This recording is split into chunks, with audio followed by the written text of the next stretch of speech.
4, 3. We've got ignition.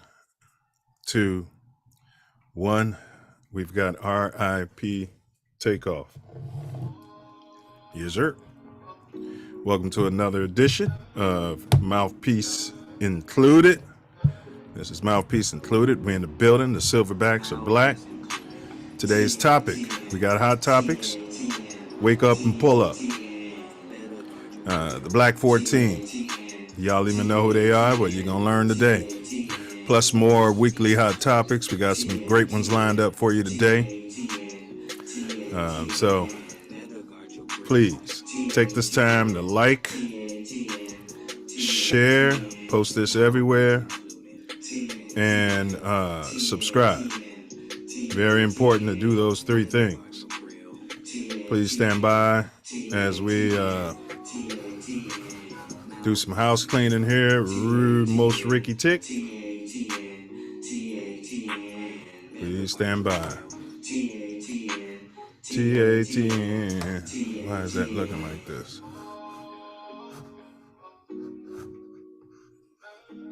Okay, hold up. Stand by. Mouthpiece Included. Hey, you guys, the phone line is in the chat.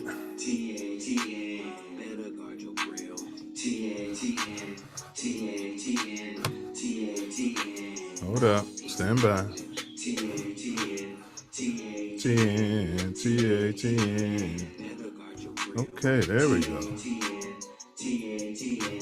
TATN.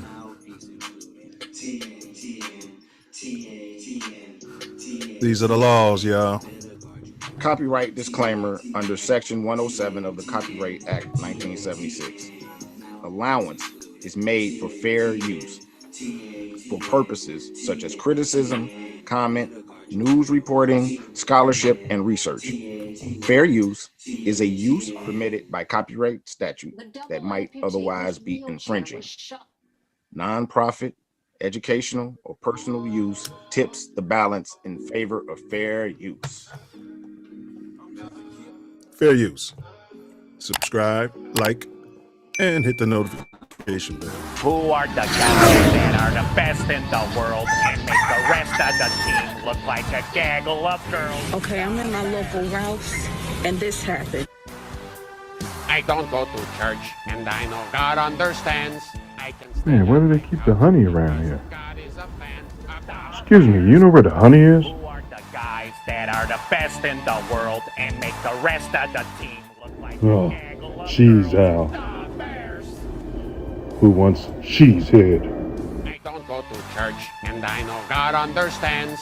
I can stay on my couch because God is a fan of the Bears. Who are the guys that are the best in the world and make the rest of the team look like a gaggle of girls? The Bears.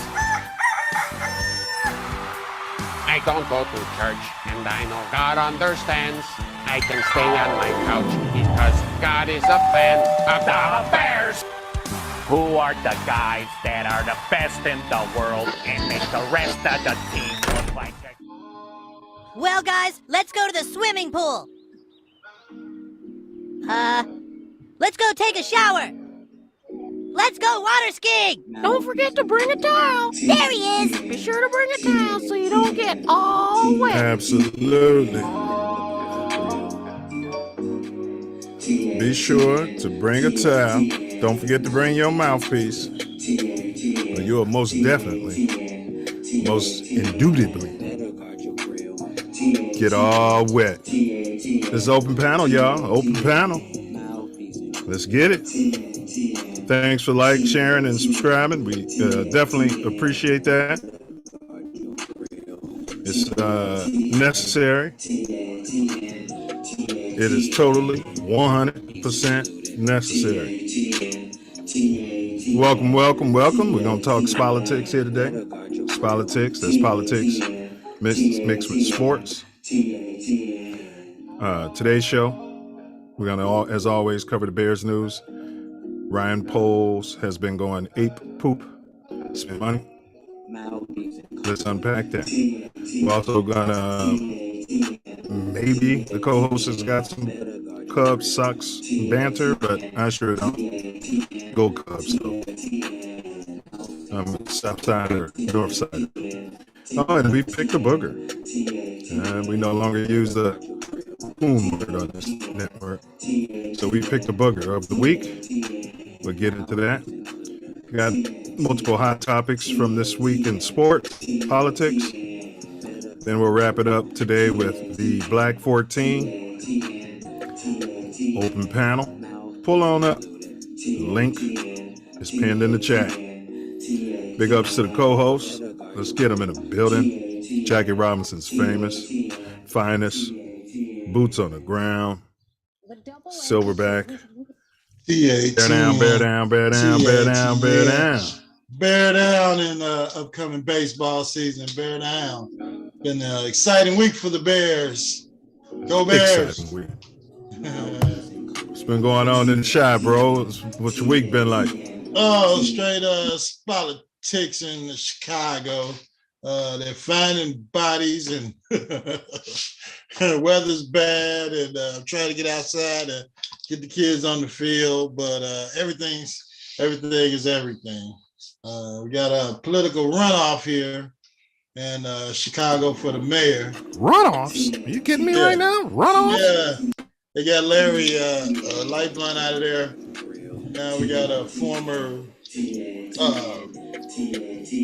CPS CEO Paul Vallis versus a young aspiring black commissioner Brandon Johnson trying to run for mayor of Chicago. So we'll see who comes out and votes.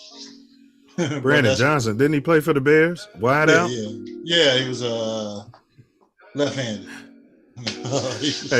Hey, now that y'all ousted Mayor Troll, all the trolls on the internet have been coming out saying, now the crime's going to stop in Chicago, huh? Oh, yeah. It's because you remember how great the city was, crime-free, before she took office. No murders, no robberies. Yeah, you can ride your bike to the store and, pick flowers. Don't lock it up. And, leave the bike out in front of Walgreens. Yeah.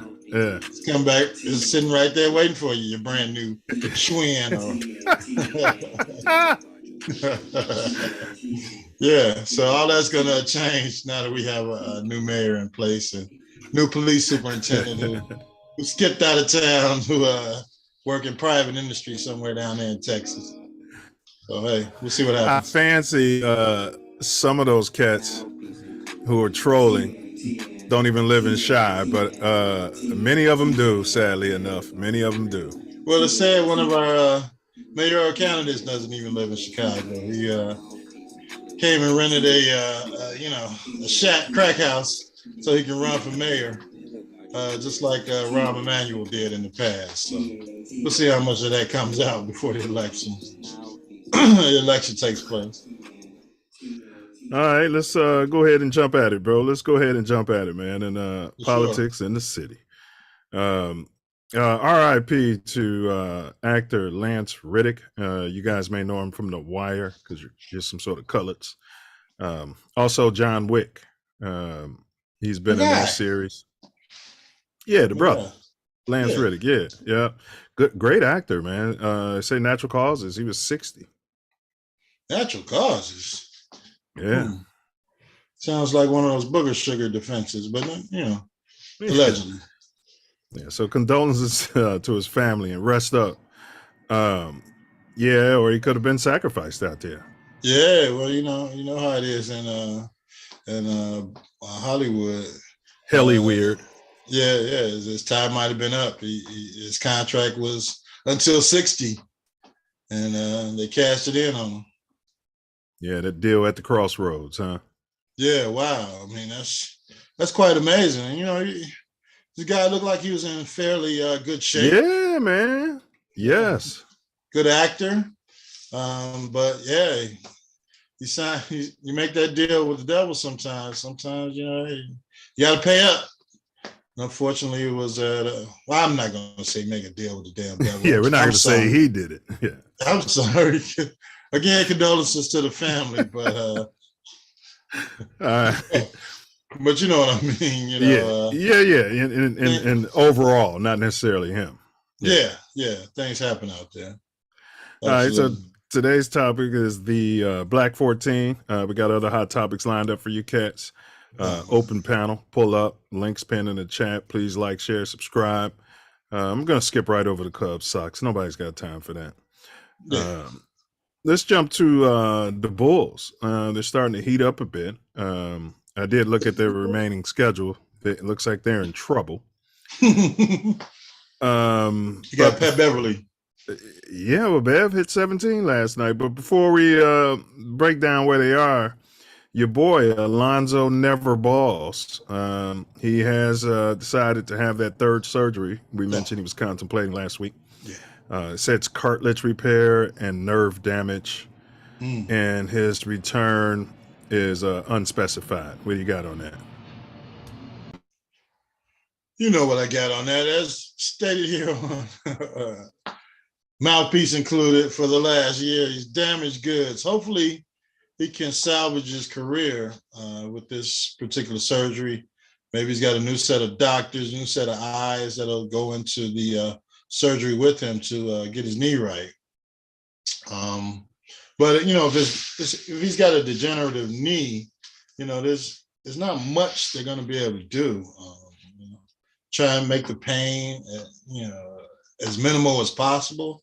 But I don't think he'll ever play for the Bulls again. It'd be great to have him back. Maybe he can come back in the middle of next year. Well, they'll come out and say he'll be back in January, and come off the bench for the Bulls. We'll see if Pat Beverly's still here or whatever point guard we get in the draft or whatever happens to the Bulls. We'll see, but I don't think he'll ever play for the Bulls again, to tell you the truth.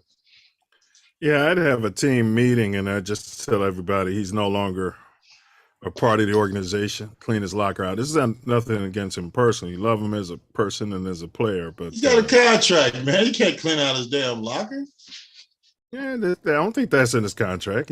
I mean, you're still getting the check. You know what I'm saying? Yeah, I want his uniform. Yeah, he's still driving the Lambo. You know what I'm saying? But just so the team could not be dangling on a participle, bro. Yeah. You know what I'm saying? Like, hey, man, y'all need to get this cat out y'all mind. Let's move forward. Yeah. Yeah, he's never what I'm saying? And so, go ahead, bro. My bad. There's they might have done that already, based on this management team. I don't think so. He probably has his locker room still in the UC and at the practice facility, with the hope and prayer that he'll come back. He won't feel pain walking up the stairs again. You can put hope on this surgery, but I don't see it. All right. Your boy's Zach LeBedresse has been balling as of late. Playoffs for the Bulls? Playoffs? It's tight. I think they're 4 games under 500 now. They blew a lot of games they should have won, which would have them, at least at 500 with a better chance of making the playoffs. But it's all going to depend on how they play this final 12 games they got. Let's see. Is it Cody White's playing better? You got Beverly. Add some offense and defense, and you got Zach LeBedresse. This is when he shines right before the playoffs, and then he'll go on bed rest when they make it in the first round. Well, before you make a final decision, yeah, they're 33-37. They're currently in 10th place, a game and a half out of that play-in game. They've won 6 of their last 10 games, so they're 6-4 over the last 10. Yes. And their remaining schedule, it doesn't look too friendly, but the Bulls have been beating so-called playoff teams, type teams, and losing to the bums out there. Yeah. So tomorrow we got the Sixers at Philly. They can beat them. Then you got the Sixers at Chicago the very next game. Yeah, they'll lose that game. They'll lose And one. then you got the Bulls at Portland. They can be Dame. fine. And then you got the Bulls at Lakers. They can definitely beat them. Without LeBron. Should be. Then you got the Bulls at Clippers. Kawhi bed rest Leonard, who knows if he's going to play. He only plays half of games. Yeah, it depends on the bed rest. And then you got, man, they got so many damn games. Lakers at Bulls. So and then you got Bulls. Go Go ahead. They said all these Lakers games to the last few weeks of the season. That's what I'm looking at. Like, hold on, maybe I did this wrong. Bulls at Lakers, and then Bulls at Clippers. They're going to be in LA for a minute. Yeah. Well, then Lakers at Bulls. Yeah, I did that right. And then they got Bulls at Hornets. We're going to talk about Jeffrey Jordan is looking to sell his majority stake in the squad. Absolutely. Yeah, we're going to break that down. And then you got the Grizzlies. What's his name? Ja Morant. Ja. He'll be back for that game. He's suspended for 8. Yeah, he should be back. That's the Grizzlies at Bulls. And then you got ATL at Bulls. And then you got Bulls at Bucks. That's brutal. And then you got Bulls at Mavericks. And then Pistons at Bulls. It's a tough schedule, and they're liable to need that Pistons game and blow it. Yeah, that'll be the way the season's been going. They'll be the Pistons. Well, I don't know. And I think Dallas will be on bed rest by the time they play them. So, they got some factors there. But it's a matter of, do they want to play? Do they want to make it into the playoffs? That's the question. Or the play-in game.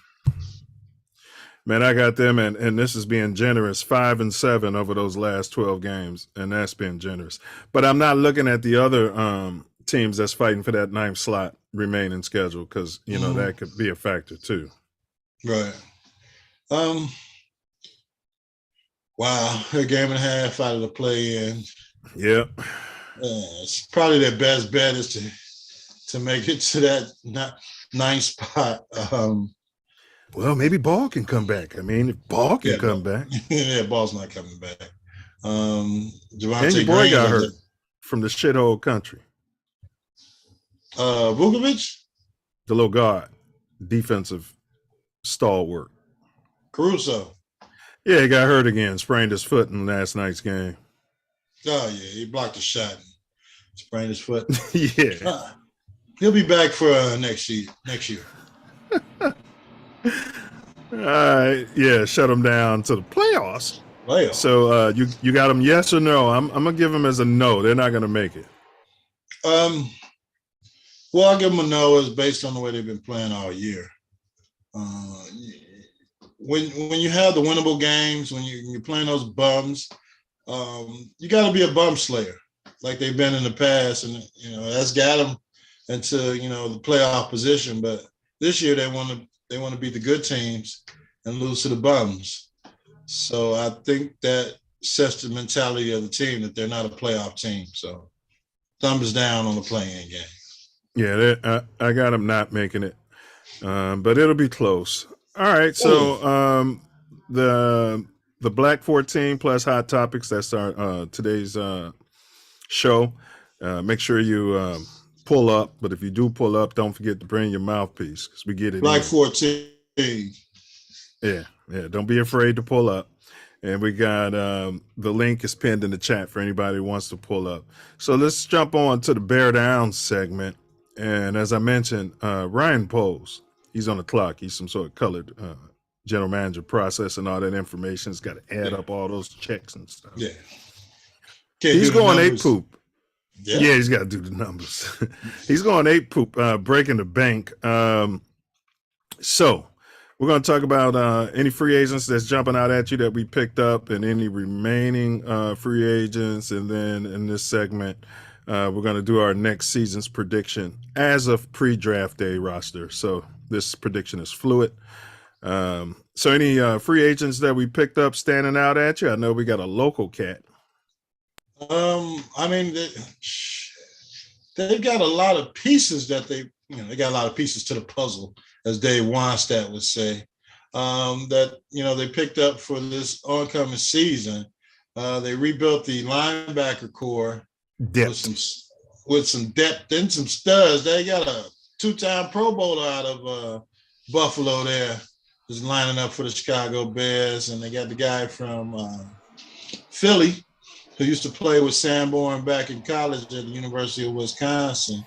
You're looking at your secondary was already okay.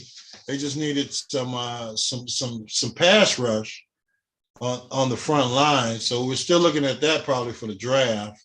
But you got that guy out of they picked up a DT out of Vegas. They picked up another defensive end out of Tennessee. So, and that guy sounds like he's a little strange. So he sounds like a good football player. And he wants to prove that he can play football. So I'm happy with everybody he picked up. The Bears faithful in Chicago have been lamenting the loss of Montgomery, like he was the second coming of Walter Payton. But he went on the cheap and got Dante Freeman, who's a good back for half the money that he would have paid for Montgomery. And it's still a work in progress. You still picking up players on 1-year contracts. They got Tunyon out of Green Bay, and I liked him. I liked him from the Packers. Got him on a 1-year contract, local kid. So I can't fault any move he's made thus far. I'm happy with all of them. Yeah, well, let's go through it a little bit. I was saying that, be who you are, and in the city of Chicago, we definitely want to help Fields, but we're predicated on hard hitting. We've said it on this show, defensive, football, and having a quality inside linebacker. So I was, toying with the idea of should we get a linebacker. I mean, I was big on Sanborn, but at the same time, we need some athletes back there. They might not be able to process as quick. Yeah, but athletes. They're going to run a 4.4, 4.5, 40, hit hard. So, but let's go through it. That was Donta Foreman. So Donta Foreman was signed. He had a career high 914 rushing yards and 5 touchdowns. He's a more natural pass catching and pass blocking back. So that's pretty much what Montgomery could give us. And he's good with yak, yards after contact, which was Montgomery was good at that. Foreman signed a 1-year, $3 million deal per Adam Schefter. And I think your boy Montgomery signed inter division to the Lions for like $6 million. So yeah. 6 years, 3 years, $18 million. Yeah. We also picked up Robert Tonyan. He used to be a fudge packer. Yeah. So we were talking about another tight end. You mentioned that last week. So Ryan Poles hears you. Picked him up. Local kid. So he's 52 catches, 586 yards, 11 TDs last season. Yeah. He led tight end production in Green Bay last season, brings a 77.8% catch rate and a 10 yards per catch average to the shy. The Bears needed another tight end to pair with Cole Kmet. Tonyan is the second best pass catcher Chicago has brought in this week. We'll get to DJ Moore lately. They say the risk here is he tore an ACL in 2021, but he came back and played all 17 last year. Caught a career high 67 passes during his final season. The offense requires 2 tight ends to function, and getting one of the better free agents was pretty smart. What are your thoughts on Tonyan? Like I said, Tonyan I always liked out of Green Bay. He did get hurt a couple of seasons ago, and but he came back. He didn't have Ball's surgeons.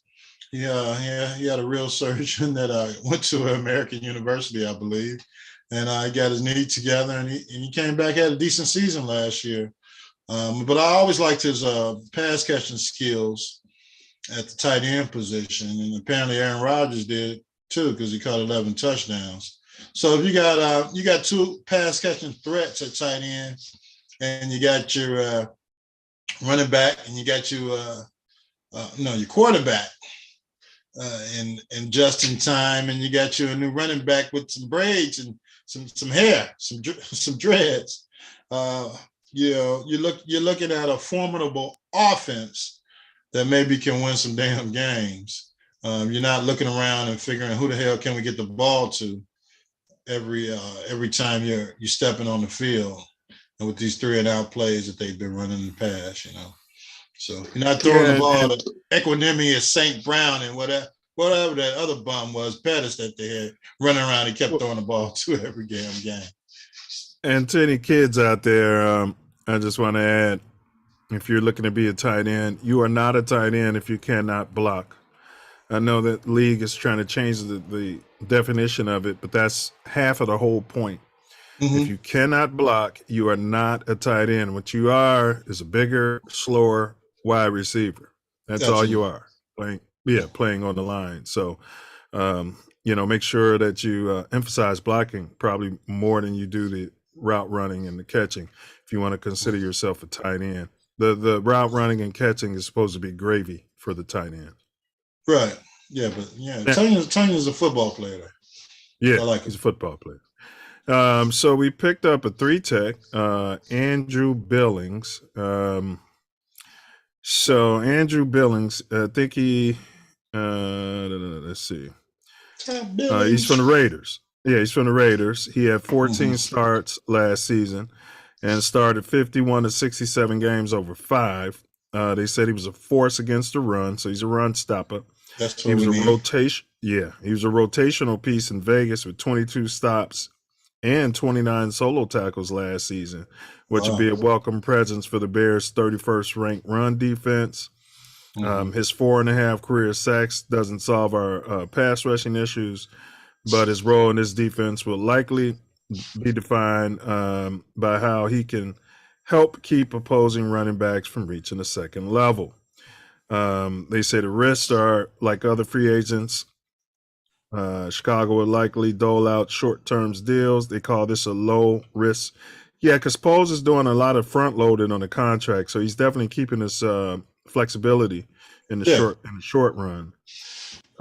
So what do you like about this guy? You think he can be penciled in? Yeah, I mean, it's a run stopper.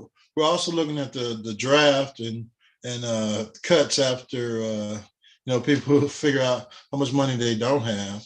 But he's a run stopper. Any D tackle you can get that has that many solo tackles has got to be solid. So and he's on a 1-year contract, so he's got to play. He's got to play for the next contract, or play to come back to the Bears, or whatever the heck he's going to do. He's got to show it out on the field. I think he did it last year for the Raiders. He's just looking for a different situation. I think coming here to Chicago would be a good move for him, because we definitely need some run stoppers, and that means multiple run stoppers on that defensive line, because last year we had 0.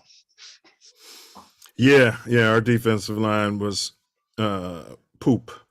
All right, so we picked up P.J. Walker, melanated. He's another quarterback out there. He was MVP of the shithole football league. I think it's XFL or whatever. I don't know.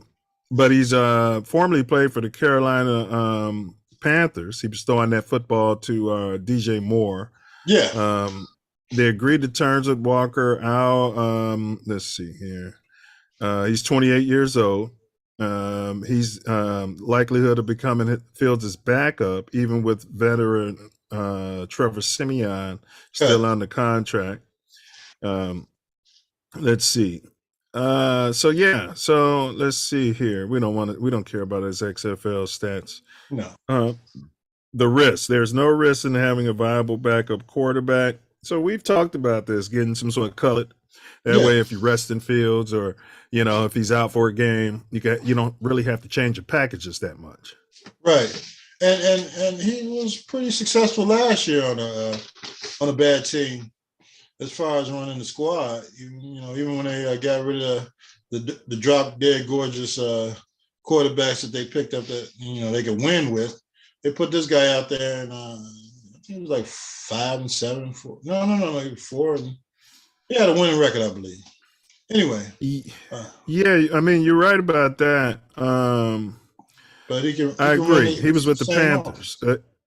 Yeah, they said he's 731 passing yards, 3 touchdowns, and 3 interceptions in 6 games. Go ahead. Yeah, but you can put him in there to run your offense if Justin Time has to come out or gets dinged up or needs a game off because of got his bell rung or something like that. And you're running the same packages. Trevor Siemian, of course, can run the scout team practice. Hold the clipboard. Hold the clipboard or something like that. Yeah, that's fine.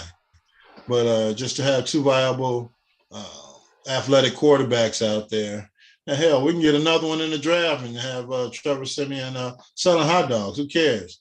But there's going to be some guys out there that's not going to get drafted. We can bring in here that are athletes and can run your offense and run your scout teams, and you can get out there and learn something about your team. So I'm happy with the pickup. I mean, backup quarterback. I even when they picked up Simeon last year, it seemed like just something they had to do. We had to have some sort of experience, a body, backup body, yeah. So now we got a body that maybe can win some games for us. All right. Well, this goes out to Trashton Ebner. You've been high on him. I've been low on this guy. So we signed we signed another running back, Travis Homer. He got a 2-year deal worth up to $4.5 million. Yeah. He, Homer, he was a backup in Seattle. They say he's a great, he's more of a third down type of back. He can receive and catch and everything. Yeah. So, so now our running backs, we got 3. I don't think Trash and Ebner is going to make the cut. Yeah, you can cut him right now. Yeah. I don't see the point. You got to have OTAs. You got to have, you go into the. Well, you got Leon Jackson for that. What's his name? I can't even think of Lamar. What's his name? Pookie Ray Ray. The running back we had that used to come in there, he was better than Trashton. Evans? Yeah, Evans. Yeah. They didn't give him a contract unless they re-sign him after that. After when the league season started, they didn't re-sign him. Okay. So yeah, I mean, if it's versus signing him and they went out and got some damn studs, man. They don't need that guy. Well, I mean, if I'm choosing between him and Trashton, I'd rather have J.J. Evans. Well, I mean, Trashton can he can carry the bags or something and spring, and then you can cut him. Once you got to cut the roster down, you can put him out there on special teams and see if you can make the team playing special teams. Listen, Trashton, if you want to drive the team bus, to the facilities, the guys like you. You know what I mean? You're a locker room guy. Everybody likes you. If you want to, be our designated driver, that's something we could take a look at. Other than that, you've been warned that if we see you again at the facilities, you're trespassing. Well, if they deactivate his key card, it doesn't matter. He can't. Well, somebody might let him in. Again, if we see you on the property of Hallis Hall, any of its subsidiaries, even if we catch you out there, where's that place, Arlington, where they're breaking ground? We don't even want to see you out there. Well, come on, man. You're giving his special teams coach a second chance. You can get trashed in at least a month in OTAs and driving the team bus. Okay. Yeah, he's driving the bus. Not on the football field. All right. So we got DeMarcus Walker. We signed him. He's a defensive end. 3-year deal worth $21 million, 16 of it on the guarantee. You gotta watch out for that guy. Yeah. So Jaquan Brisker, who led our team, who was a rookie in sacks with only 4, Not a single Chicago defensive lineman had more than 3 sacks in 2022, which is awful. That's why we're calling Roma. Yeah, it's awful. So let's see. He put together a career year in 2022 with 7 sacks, 16 quarterback hits, 32 tackles, 10 for losses, and 21 run stops. What's your thoughts on shoring up the D line with this cat? This cat sounds like he wants to rip somebody's head off. So I'm happy with the pickup of Walker in Chicago. That press conference after he got done with that, I was like, this guy wants to play some Chicago football. They then gave you $16 million up front. You come in here and rip some heads off and get us to the desired violence that we need on our defensive line. I'm happy with him being here for the rest of his career.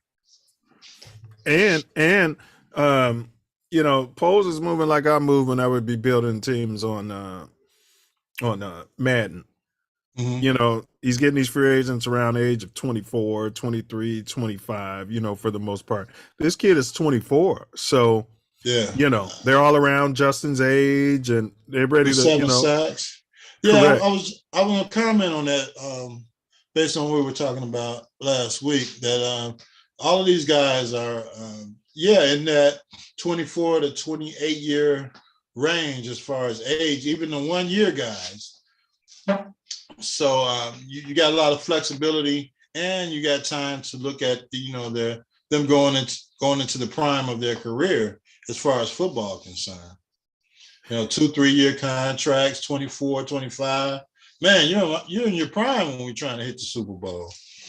And like the Bears guy who we fired, I'm not gonna say we want them poor and stupid, but kind of like the NASCAR drivers. You know what I mean? We need them poor and stupid so we can sign them to these 360 deals, and they'll run through a brick wall for you like NASCAR. Yeah. I mean, and you got a guy. I mean, you got guys coming off of great years, getting I won't say below average contracts, but getting what you would call team-friendly contracts going into these next 2 years as you're rebuilding the team through the draft. And they're coming off good seasons, so they're trending. They're trending up. So you get a couple of those young hungry kids out of the draft who just want to get their mom a Toyota or something. Hey, you got something good heading into next year. I mean, the Chiefs won a Super Bowl with 10 rookies on the roster. So, hey, all right. I'm down with it. So we got Nate Davis. Sounds like some sort of colored. He's on the O-line. They signed him to a 3-year deal. Shoring up the interior pass protection is another way the Bears can reaffirm their commitment to just in time. Davis made considerable strides in that area during the final year of his rookie deal, and he has been a solid run blocker throughout his career. Davis could pay big dividends for the Bears' league best rushing game attack. During his second season with the Titans in 2020, Derrick Henry rushed for over 2,000 yards. Where Davis plays in Chicago will be a storyline during off-season workouts. The Bears were happy with Tevin Jenkins' transition from tackle to right guard. If they want to keep Jenkins there, Davis could bump over to left guard, blah, blah, blah, blah, blah. First of all, Jenkins would just have to move to left guard. But what are your thoughts on this? He's a beast at guard. The beast at right guard. He's a offensive lineman that you're looking for that has a little nasty in him, and he's blocked for Derrick Henry, who he can process too. Yeah, the guy can process. So talking to him in his introductory press conference, he says, "I don't give a damn where you play me. I'm gonna get it done." So if Jenkins can't process at left guard, he said he's willing to go to left guard, and he can lead that guy over there. I'm here to play football. And that's what you want to hear out of a guy you just gave $30 million. Out of any employee. Yeah. So, and even the linebackers, which we'll talk about in a few, have all said the same thing. Wherever the hell you want me to play, I'm here to win football games. Well, I know, because Chicago media asks dumb questions and they're so stupid. Yeah. They got these rotation of these stupid guys trying to push these dumb narratives. You played right. I'm next. You played right guard your whole career. Now what if? But Tevin Jenkins is coming off his best season. Right? Yeah. His best season as a second-year player in the NFL. What if you have to go to left guard? What should the Bears do? Should they cut Tevin Jenkins? Right. And what is the coaching staff? What is the coaching staff telling you about your role? Why don't you ask the coaching staff? Yeah. I just got here and got me a hotel room and had me a couple of drinks last night and a steak. I haven't talked to the damn coaches. What are you talking about? Man. All right. So now we're there. TJ Edwards. The Bears signed Edwards to a 3-year deal worth a total of $19.5, which is only $12 million guaranteed. The Bears needed to upgrade their linebacker core after trading Roquan Smith. Yeah. Edwards, who was worn the green dot, which means he was relaying the play. He was processing. He was relaying the plays in Philly. Yeah. He started 47 to 61 games. He's undrafted, as you mentioned earlier. Mm-hmm. He put together a career year in 2022 with 159 tackles, 10 for losses, 7 passes defended, 5 QB hits, 2 sacks, and racked up 6 tackles and a pass defended in Super Bowl. Oh my gosh. He fits best at middle linebacker, so it's possible the Bears move Sanborn, who is also a Chicagoland native and also a Wisconsin grad, to the strong side linebacker and look to add a weak side linebacker in free agency. I think we picked up another linebacker, but not much risk here. Edwards, 26. He'll have a chance to become a building block on the young defense. The Bears are paying him. We said that. So it's far less than $100 million. Smith ended up getting to play for Baltimore, money the Bears did not want to pay during the negotiation last year. So what do you feel about this move here, getting the hometown Bear? 159 tackles, you said last year? Absolutely. Oh, my goodness. I know Roquan had a good season, but you're paying this guy $16 million or 18, whatever, however million. It wasn't 100. And you got you a Pro Bowl linebacker, another linebacker for the $100 million that Roquan won. And he got from the Ravens, but you got to do what's best for the Chicago Bears, and I think they did. You got a guy that had 159 tackles last year, wore the green dot. You got another stud coming off a Pro Bowl. And you got Sanborn, who's good for at least 100 tackles. I mean, I don't know what other teams are going to throw the ball to in the middle of the field, but we got somebody to cover them now from sideline to sideline. Go Bears. Yeah, and I was listening to a Philly pundit, local sports writer in Philly, and he said that this kid was undrafted. So, he didn't get a lot of opportunities, but they said everybody who they would draft and everybody they would bring in to supplant this man, he would beat them all out. And said he doesn't have the measurables like Sanborn, you know what I mean? He's not running a 4.3 40, but they said he's processing, and said all he does is make plays. All he does is make tackles. I mean, I don't have a problem with that from my linebacker. Yeah, it sounds like a football player. Yeah, sounds like a football player instead of a track athlete, or if you want these kids in the decathlon or the triathlon, then right. But this is football. This is football. We need football players. Yeah, Lance Briggs. I don't think he was a track athlete. He's going to the Hall of Fame. Neither was Singletary. Yeah. You need football players, guys that play football, know the game, want to play the game, and want to excel at the game. This guy's, out of the University of Wisconsin. He's already been to the Super Bowl on a Super Bowl defense.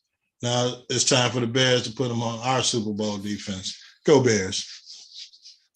Now, we know we got the draft coming up.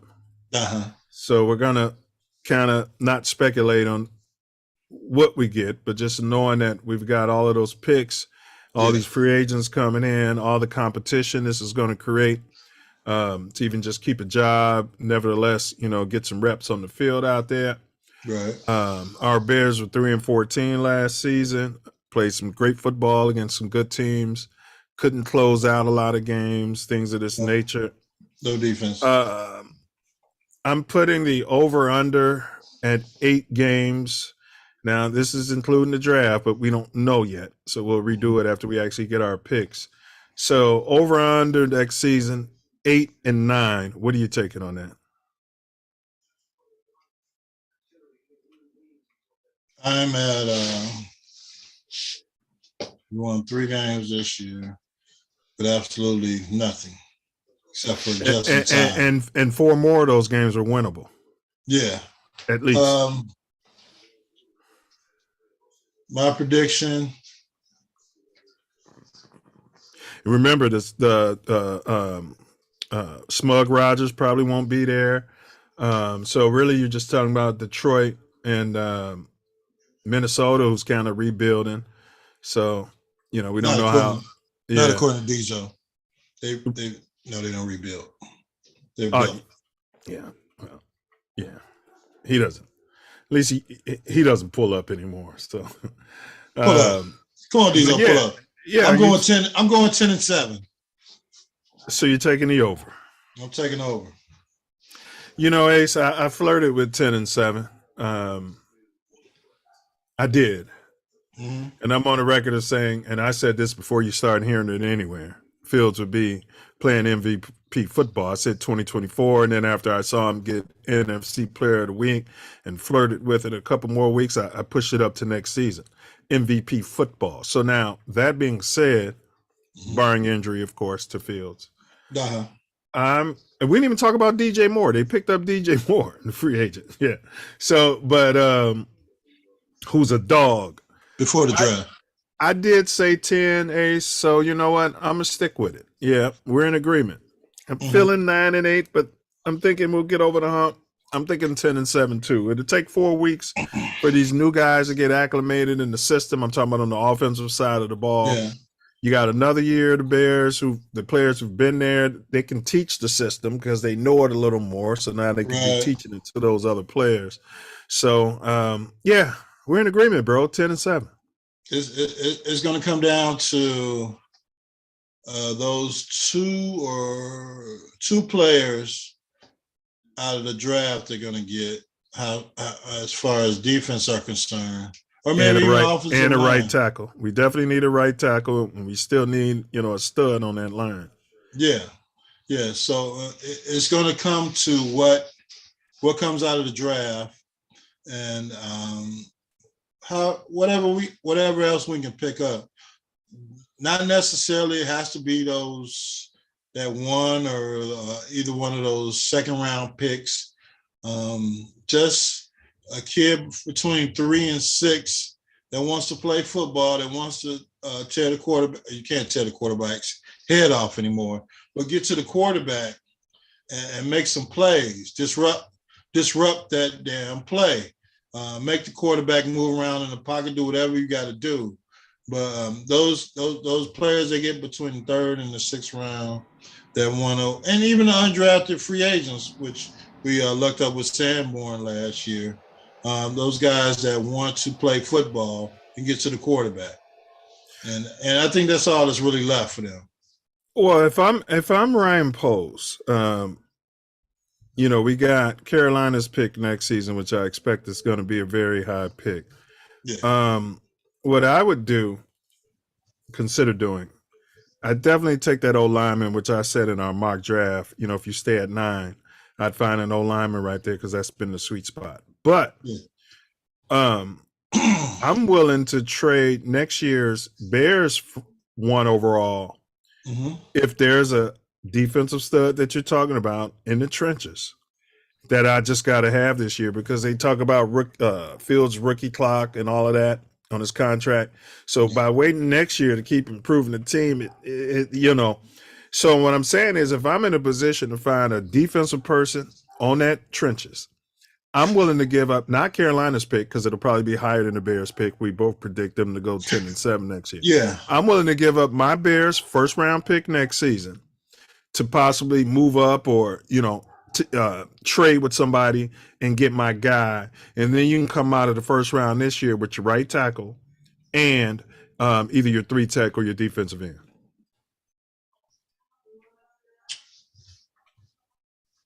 I think right now at 9, they're in a position to get either one of those guys. Right, but we need. I want both this year. You want both this? Okay. Right. So I got you. So give up your number 1 this year, and you'll still have a number 1 next year, which should be high. Yeah. I mean, hey, we're making moves, baby. We're trying to win. Yeah. So yeah. Whatever you get at the 9, if it's the D tackle or the D end or the offensive tackle, then and if there's a guy available around 14, 15 that you want, because if we think the Bears are going to go 10-7, even if they go 8-9, that pick's not. I mean, it's going to be a mid-range pick, right? So I'm going to get that up this year, right? Yeah, and there'll be teams willing to do it. So, you know, hopefully. You got some general managers out there that's willing to make some moves, knowing that they're not going to win this year, but just to get more draft capital, just as our general manager has done last year and this year. Yeah. So it makes sense. It's something to consider because, you know, after that first round pick, we get down into the 50s. You know, we got 2 picks running around the same area. So I'd be willing to even possibly give up one of those. But if I can get my guy, whether it's the offensive lineman at that point or whether it's the defensive lineman at that point, I want to come out of the first round this season, Ace, with that figured out so that we can move on. You know, and then maybe in the second round, you could draft you a center and you come in there, your offensive line is competing next season. Well, they're talking about moving Cody Whitehair back to center. Yeah, I'm tired of this. I want a center. You see how that guard is? We talked about. I saw footage of him. He's processing. You know what I mean? I need a real center who can process, call out the mic. That helps. Yeah. That helps Fields back there. Absolutely, because Fields needs that type of support in his 3rd season, you know, in the NFL. Absolutely. Yeah. Absolutely. You know. Yeah. So, all right. So we're gonna rate our free agency. I mean, everybody said we needed O-line and D-line. We did shore up the offensive line. So if you had to rate 1 through 9 polls on his free agent moves, all the offseason moves, 1 through 9, 9 being the highest, where would you put it? Right now, I'm putting him at a 9. He's got a lot of holes he filled through free agency without a lot of money. I think the Bears still have the most cap money, even after all the free agent moves that they've made. And the trade, they got DJ Moore.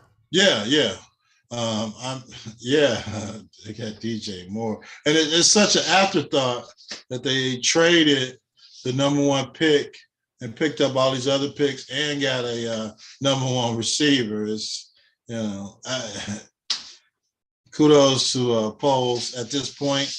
Now it's time to, you still got all this draft capital. Man. You still have all this free agent money. Man. You still have ability to make moves. So it's up to you what you're going to do with them, what's available, and how you're going to make it happen. Hey, if you see all the studs you want and the draft this year are available, attainable, hey, do what you got to do. Go get them. I'll tell you what, it is a pleasure. First off, my rating, I'll give him an 8 out of 9. It's close to a 9. I mean, there were some players that he went after, like McGlinchey. Had he gotten them, that's not his fault. But he did go after him, so I'll give him credit for that. but I'm gonna keep it. I'm gonna give him an 8 so far, Okay. which is a very high score. But it is a pleasure after Ryan Pace, those moves he'd be making, and we're like kicking ourselves, like what is this idiot doing? But he was drop dead gorgeous. He wore those Yeah. tailored Italian suits with slicked up hair. Yeah, Slick slicked back up hair. hair. Yeah. He was New Orleans, did nothing there for them, but got all the credit. Yeah. That all being said, it is refreshing because these moves, I'm not like, well, why would he do that? Why would he move up to go get Bryce Young? You know what I'm saying. So You're like bling, bling, bling, bling. Yeah. Bling. I'm flirting with a 9, but I'm gonna say an 8 because he still pissed me off. He let Justin Dangle out there too much. I'm glad he did put that to bed. All that nonsense about trading, and then drafting a rookie and all this, starting resetting the rookie clock. Rookie clock's important, and that's why I'm saying maybe we could move up in the draft now and just keep getting talent. Well, I mean, And you'll still have you'll still have a number 1 pick next year, and it should be high. you still got 2 years on the rookie contract clock. Yeah, but I'm gonna re-sign him after next season, somewhere in the middle of the season. How things are going, I'm extending him. Well, it depends on what it does salary cap wise. Definitely at the You don't want to end up in a trick bag. No, it won't be a trick bag. At the worst, it'd be after season 4. You give him his extension, but if he's willing to sign next year, which he shouldn't be willing to, I would sign him next year. Yeah, I mean, we don't want to make the mistake they made with Lamar Jackson. No, that's just idiocy. They just don't want to get a man of money. But Justin, I don't think would be in that position with the Bears. If Justin is showing me that he's my guy mid-season next season, and I'm the GM, I'm going to go ahead and sign him to a 7-8 year deal. Well, it's just a matter of what it does to you salary cap wise. If it's salary, it's going to be cheaper in the long run to sign that extension next year. Yeah, go ahead and do it. And if he's willing to do it, go ahead and do it. His agent will probably advise him against him. Like, get to the playoffs, get to the possibly Super Bowl. Then we'll start talking about a new contract. But that's what I would tell him. Yeah. But I mean, even if it's after the season, you got to get that done, man, because the earlier you do it, the cheaper it's going to cost the Bears. Yeah. Well, you got people still aren't sure if he's a good quarterback. Correct. That's why you do it now. All right. You know what I'm saying? But let's push on, man. Bear down, you guys. FG. The Michael Irving tape was finally released by Marriott Renaissance. What's your take on what you saw out there? Booger Sugar. He looked like he was on a Booger Sugar. I mean, he could have been. He said he wasn't drinking because he had to work in the morning. He wasn't drinking in the public. Right. But I know probably because he was already baked. I know he doesn't do the Booger Sugar in the public. He does. He does. Yeah, he doesn't in the car. But anyway, as far as the sexual harassment and the reaction by Marriott Incorporated. Well, they said sexual assault. That was the initial, not harassment. The initial claim was sexual assault. Yeah, that's all crap. I don't know if the manager at the place has something going on with this young lady and told her. It looked like it. Yeah. He was standing there watching the whole time. Yeah, you're gonna let this black guy talk to you? Yeah, come on. I told you to stop talking to the black guys. Right. We're going out tonight, right? What did my man say? Goodfellas. I don't want to be out, kissing Nat King Cole at the end of the night. So I think that was the sentiment, and that's what raised the allegations that they put against Michael Irvin. I don't know why he dropped the lawsuit. If they came and got me out of my room at 2:00 in the morning and banned me from all Marriott properties, they still deserve to be sued. Well, according to Marriott, they got tape of him checking out later that day. So I don't know if that was the Booger Sugar talking or what, but maybe that's. I don't know if they kicked him out in the middle of the night like it was previously asserted. Yeah. What I'll say is this: I saw the video. My interpretation. It's just my interpretation. Doesn't mean it's true. It looks like he may have said something inappropriate, but that's not sexual. It's not sexual assault. That's the whole thing. Yeah. Then you have to ask yourself, well, what is that charge? What is that charge? I mean, because you mentioned sexual harassment, but I don't work for this company. So, like, what is the charge if you walk down the street and say, "Hey, girl, that's a nice ass." What's that charge? Because it looks like he might have taken a shot. Because what I saw, she kind of stepped back and then he laughed it off. I don't know. I mean, so it looks like he might have said something inappropriate, but is that a crime? Well, I didn't get that take at all. I think he might have been talking to her, might have joked with her, and then she said, like, "Oh, I got to get back to work. My boss / wannabe boyfriend is looking at us," and then she walked off. That's what I got out of it. I saw her. Yeah, I hear you. I'm just telling you what I saw. Okay. It's possible. I mean, because on the other hand, okay, she just completely made this up. You know what I'm saying? And so, like, okay, so if I'm running a business and if this is all conditional, someone says something that offends one of my female employees, my duty may be, hey, man, if it's a bowling alley, man, you got to get out of here. You know what I'm saying? We don't want your business no more, And maybe that was Marriott's. But if you watch that video, to me, I looked at her body language and it looked like she was uncomfortable about something. He may have been laughing it off and laughing at everything, but to me, it looked like something was said, because even in her take, he said something like, "You ever been with a black guy?" Or something like that. And okay, I don't know, but I'm just saying, if this scenario is true, what is the charge at this point? Okay, you can kick me out of the hotel and then you report that, but to report sexual assault is there. I mean, there was no charge. Everything that was produced was by the Marriott staff, Marriott security, and they have the right, I guess, to put you off their premises. But were any charges filed? I mean, no. I think this was all civil. This was all inflammatory to eventually, because who the hell called the NFL network? Correct. Who calls my job? That's, exactly. Right. That's a good point. Like, and then,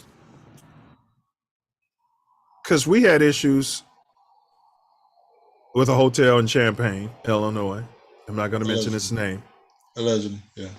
Well, these aren't alleged, but I'm just not going to mention their names. But the hotel, the issues that the hotel had against you were alleged. Yeah. So what duties does a hotel have when it comes to things like privacy? You know what I mean? Yeah. Their duties are what they have on whatever contract or paperwork they have you sign.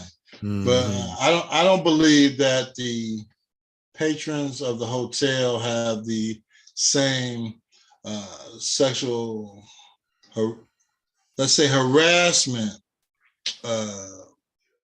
obligations that the staff does. Now, if you're saying sexual assault, which is what they alluded to and instigated, then that's a different story.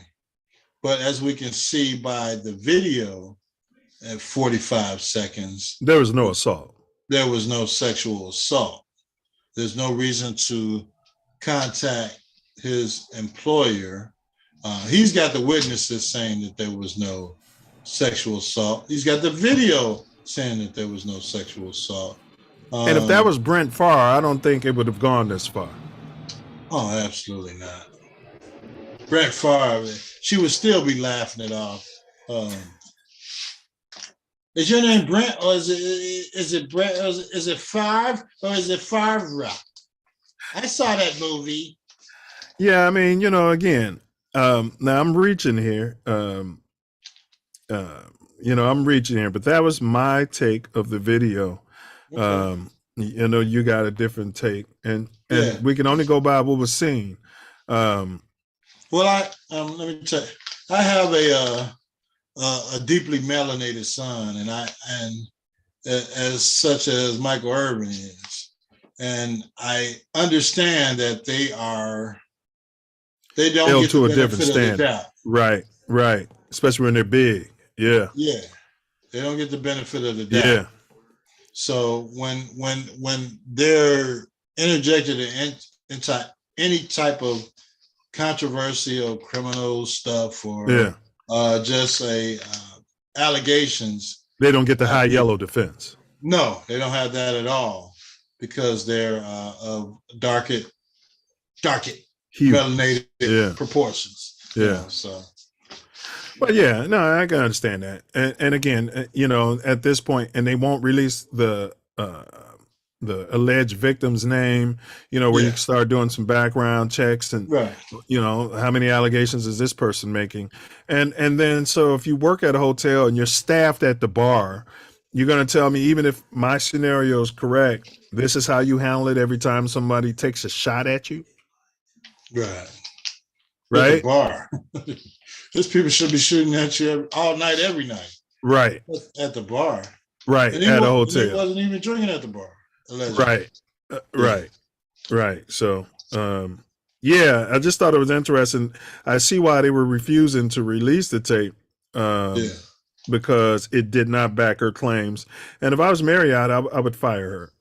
But they're in a sticky situation, because if she's asserting, yeah. I'd fire the manager, definitely. You're talking about Superman sitting there with his hands on his, looking at her the whole time. Why won't she get back to work? Right. Yeah. 45-second conversation. What is he, a slave driver? Let me talk to you for a minute. I'm making the guests feel good. This is hospitality, right? Wait a minute. First of all, it's a hotel that the NFL or NFL Network or whatever ESPN Pay has money. chosen to use. Yes. So you're talking about a major damn contract. Yes. To use your hotel. Yes. And now you've decided as a corporation that you're going to side with this manager who might have been having some feelings about this employee talking to Michael Irvin. Yeah, that's a bit much. So your theory about maybe the manager had feelings or had something to do with this young lady, allegedly, there could be something to this, and it's got to be, because if I'm a fan of football or Michael Irvin, while she's talking to him, I'll just walk up, not just stand there with my hands on my hip. Like, how you doing? I'm the manager of the hotel. Correct. Is anything correct? Right. And that's 100%. And if I'm the person making decisions, because I feel like my rights are violated at hotels. I understand, you don't let us be the Hatfields and McCoys. I mean, you're not running a projects, but you're running a high-end hotel. Right. But at the same time, you tell that employee, hey, listen, that's the NFL. They signed a multi-million-dollar contract with this hotel. You know what this job entails. If you can't take it, you know what I'm saying? Maybe you want to find yourself another job out there, but we can't go public with this. Go in the back, take an early break, go home early, whatever it is. You know what I'm saying? And, so he said a few things. You know what I mean? Allegedly said. Allegedly, yeah. and this is Phoenix. And one thing I know about Man, the NFL, Phoenix has been getting us. Go ahead, bro. yeah. Ain't that what y'all got caught up at? Go ahead, bro. One thing you know about the NFL. One thing I know about the NFL is when there's a Super Bowl, the year or two before the Super Bowl, all the way leading up to the Super Bowl, they buy the entire city, all the hotels, any type of catering or anything is subservient to the NFL because they're coming there to take over the city. They have their parties during the city. They have the hotel room set during the city. People are selling booze all over the place. Yes. So to this case, to get to this point, I don't know who in Marriott would let this get to this point as far as contacting the NFL. Like you said, it's Arizona. It's Arizona. It wouldn't have happened. It wouldn't have happened at Four Seasons. No. No. It wouldn't happen in Las Vegas, which is next year. It wouldn't happen in New Orleans, which is the following year for the Super Bowl. This is Phoenix, Arizona. We don't want a holiday, Arizona. So we have to take all of that into consideration. Absolutely.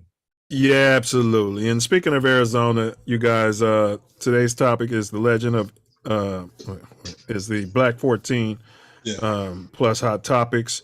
But we're gonna jump on Ja Morant. Speaking of, because I think he was he in Arizona when he was allegedly flashing a gun on live? I hope not. I think that was in Phoenix. Oh my gosh. So Jalen Rose interviewed him. And you remember the Fab Five used to be throwing gang signs up and down. Yeah. You know, acting like, you remember that. They were Crips and shaking Bloods. hand. They was folks and brothers, but Ja Morant, Jalen Rose asked him in an interview, literally asked him, Ace, whose gun was it? I mean, are you the police, Jalen? Like, yes, seriously, I'm believing it. Like, I would have never asked that man. Ja ignored the question. You know, I thought Jalen would have been more upfront if he was like, hey, look, when I was, 21 years old in college, which is about the same age. Yeah, we were throwing gang signs up and people were telling us not to do it, but we did it on national TV all the time during the Duke games. You know what I'm saying? And I had to learn. But this is a knock on Jalen. But I wanted to ask you if he didn't have a gun on the facilities. I mean, let's really take this as it is. Yes, he's had some issues, but I'm saying this incident. He didn't have a gun at the facilities. He's alleging that the gun wasn't his. We don't know if it was loaded or if the safety was on. He should have said it was a prop if he was smart, but that's different. But he wasn't breaking any laws and no one was hurt as long as he wasn't, inebriated holding that gun. Right. Is flashing a gun really that bad? If he was drop dead gorgeous and can throw the ball, or on a hunting trip, go ahead. He could have done it. Go ahead. Shot 3 pointers at a 50% clip and was trying to be MVP of the league. Absolutely not. But if he's melanated, he's in the strip club with no shirt on. And after a loss, oh my gosh, they got to lament every loss. Yeah, it's a bad thing. Yeah, and maybe I'm skewed because we're from Chicago, South Side. I mean, I'm saying I wouldn't suggest this to any young players. It's definitely not a good look. I'm not saying it's a good look, Absolutely but he hasn't broken any laws. Right. There was no question of is he a permit holder? Was it his gun? He's using it for security. It's open carries. No, you don't need that in the state of Arizona. Oh, wow. Correct. Wow. You don't need a permit or anything. Wow. Yeah. Yeah. So when does that come up?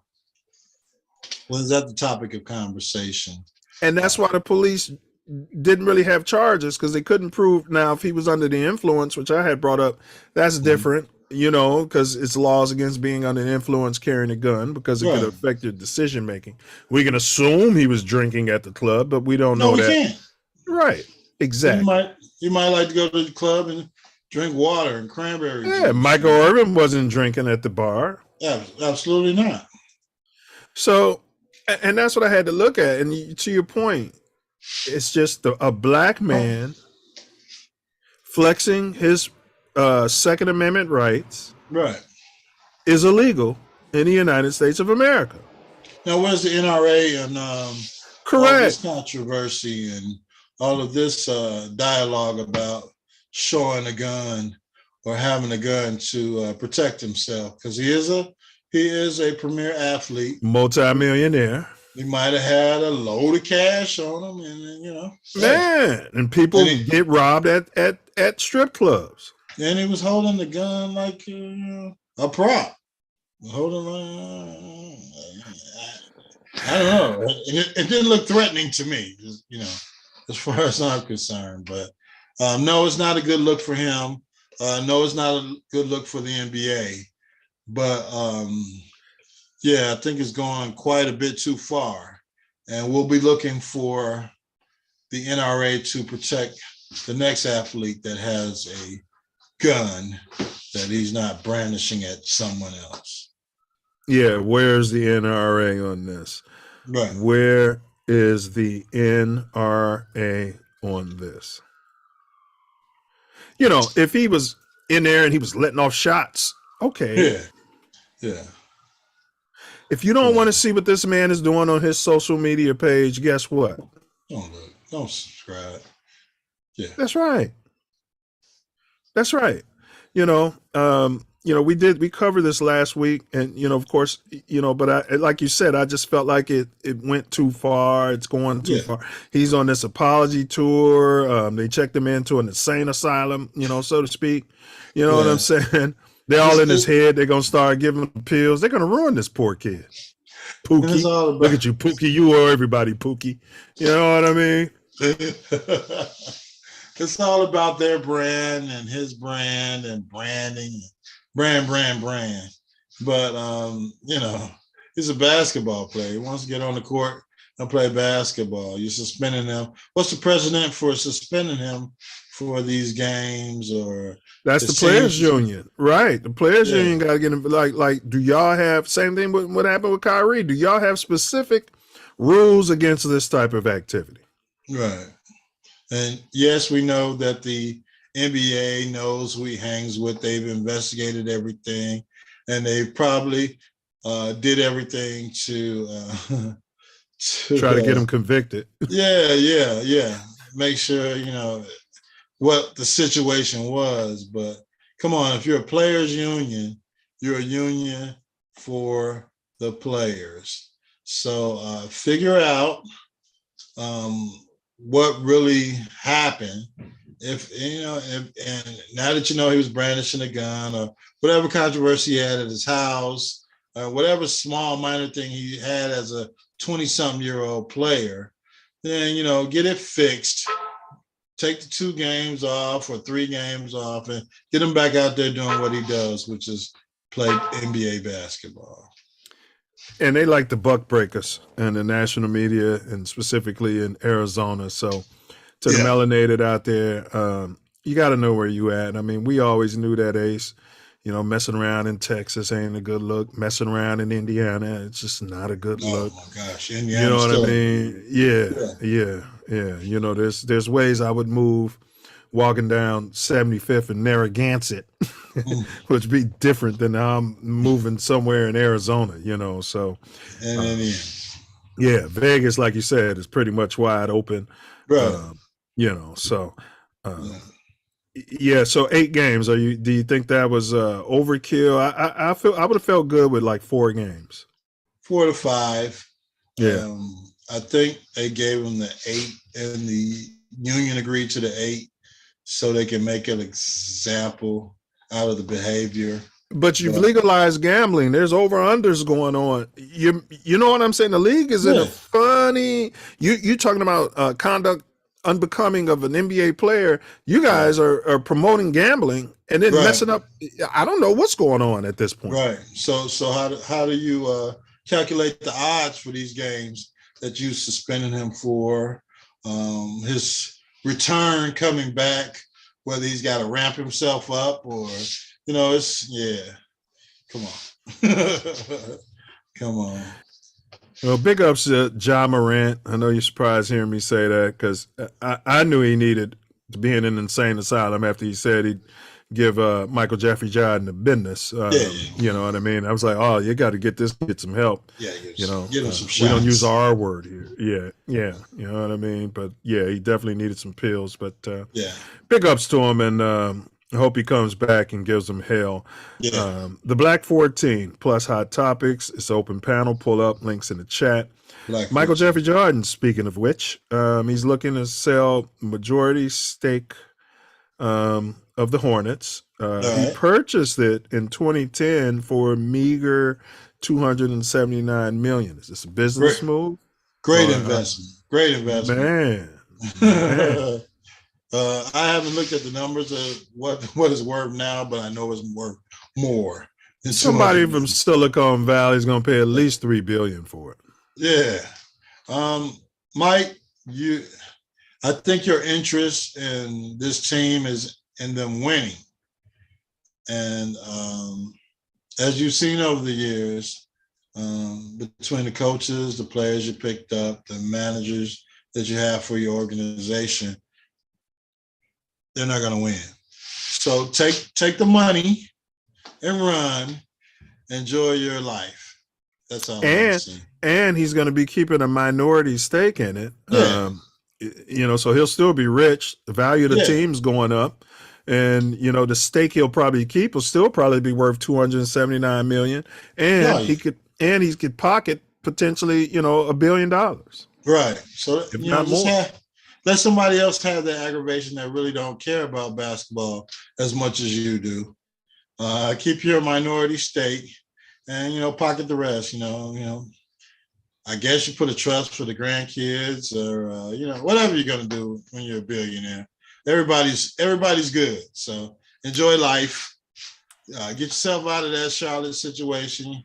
Have people taking pictures of you being upset about the way these guys are playing. And move on. That's my take on it. Yeah, he's Michael Jeffrey Jordan, so but he wants his team. He wants his damn team to win. They represent his name. So, but he's a businessman too, and he's going to take that money. So, I'm not knocking it. So whatever, my take is hopefully. I mean, you definitely want to sell to the highest bidder, but if you can get 10% or 15% less, from maybe a team put together by Diddy or Oprah or Bob Johnson or somebody like that, it'd be nice to, because we talk about blacks in ownership. Absolutely, it'd be nice if, but I mean, maybe sell it at a melanated rate, for someone. Yeah, but if you're gonna have some billionaire and some billionaire pay $4 billion for it, and the blacks are offering $2 billion, you'd be a fool to sell it for the $2. I get that, but I'm saying if there's somewhere in the neighborhood, work something out, and hopefully we can keep this in the hands of coloreds. That's my take on it. But Mike, you put your work in, man. Keep your minority stake. Bob Johnson's about to make more money because they say BET is up for sale, and he kept a minority stake. So, he's smart keeping a stake in it. Yeah, absolutely. You can have the majority. I'll take this little portion. You break me out the big chunk, and live my life. Go ahead and invest in other things if I'm interested in doing that. But yeah, that's what CEOs and majority owners do. That's absolutely what CEOs and majority owners do. Bottom line. So now, Ace, we've got a pink college NHL.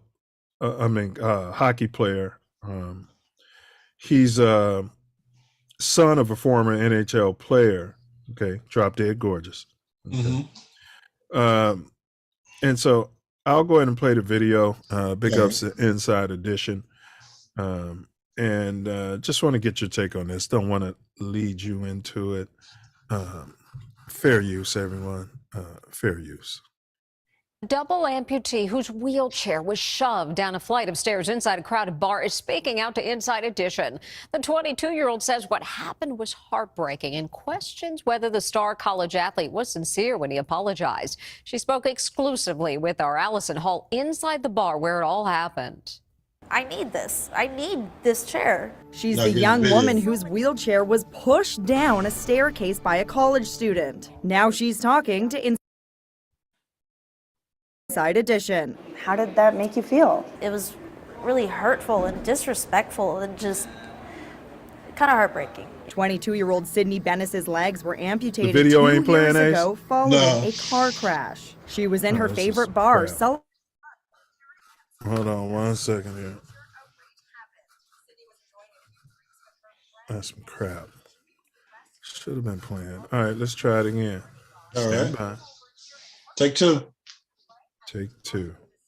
Desktop 2. Okay, let me know if you're getting it now.